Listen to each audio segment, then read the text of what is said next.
सबों को जय यीशु। सेंट मार्कुस के अनुसार सुसमाचार अध्याय 2 पद संख्याएं 13 से 17 में हम पढ़ते हैं। यीशु मसीह समुद्र के तट पर आते हैं और ये देखकर कि यीशु मसीह समुद्र के तट पर आए हैं, भारी संख्या में लोग यीशु मसीह के पास आते हैं और यीशु उन्हें शिक्षा देते हैं। रास्ते में यीशु मसीह अल्फियुस के पुत्र लेवी को चुंगी घर में बैठे हुए देखते हैं और उनसे कहते हैं, मेरे पीछे चले आओ। और लेवी बिना कुछ देरी किए यीशु के पीछे चले जाता है। कुछ दिनों के बाद यीशु अपने शिष्यों के साथ लेवी के घर आते हैं और भोजन करने बैठते हैं। यीशु के साथ बहुत सारे नकेदार होते हैं, पापी लोग होते हैं, क्योंकि वे भी यीशु के अनुयायी बन चुके थे।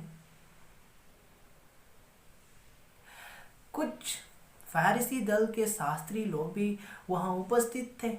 वे सारा चीज देख रहे थे और जब वे देखते हैं कि यीशु मसीह नकेदारों के साथ, पापियों के साथ खाना खाने बैठे हैं, तो वे यीशु मसीह के चेलों को, शिष्यों को बताते हैं, बोलते हैं, यीशु क्यों नकेदारों के साथ खाना खाने बैठे हुए हैं?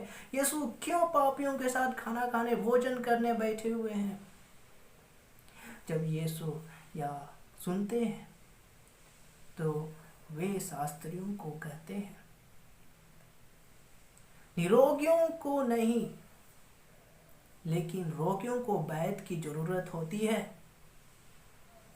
मैं धार्मिकों के लिए नहीं आया हूं, मैं पापियों को बुलाने आया हूं।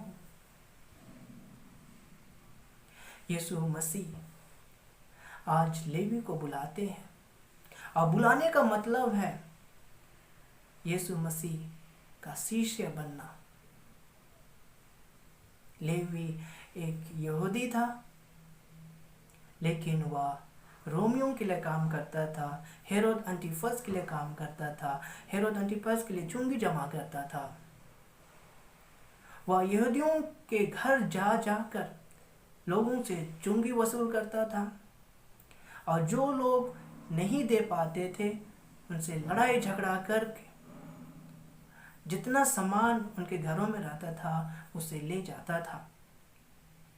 लोग उसे अत्याचारी मानते थे, पापी मानते थे, लोग उसे अधर्मी समझते थे।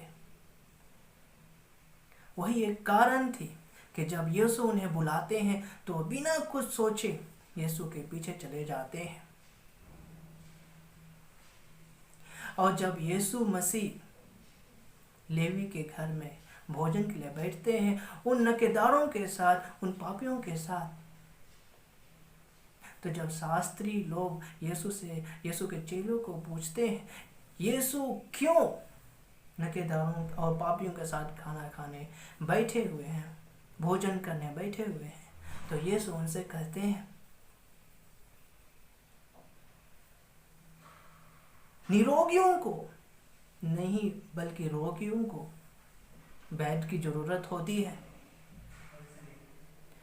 मैं धार्मिकों के लिए नहीं आया हूं, मैं पापियों को बुलाने आया हूं। ये ईश्वर सबको प्यार करते हैं और वे लोग भी, नकेदार लोग भी, पापी लोग भी ईश्वर का राज्य का अंग बन सकते हैं, ईश्वर का राज्य को प्राप्त कर सकते हैं, ईश्वर का राज्य में निवास कर सकते हैं।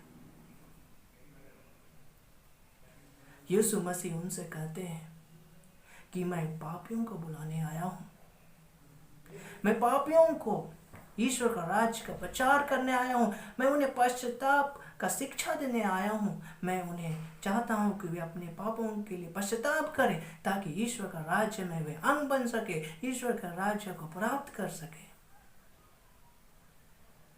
ख्रीस्त में मेरे प्यारे भाइयों और बहनों, यीशु मसीह आज हम सबों को बुला रहे हैं कि हम ईश्वर के शिष्य बने, ईश्वर के चेला बने। और अपने पापों के लिए पश्चाताप करें, ताकि ईश्वर का राज्य में हम अंग बन सके, ईश्वर का राज्य को हम प्राप्त कर सके और ईश्वर का राज्य में हम निवास कर सके।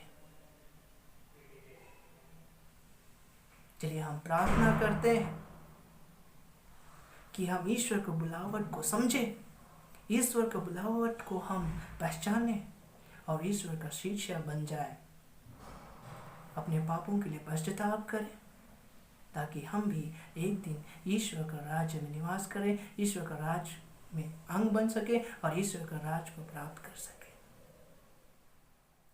जय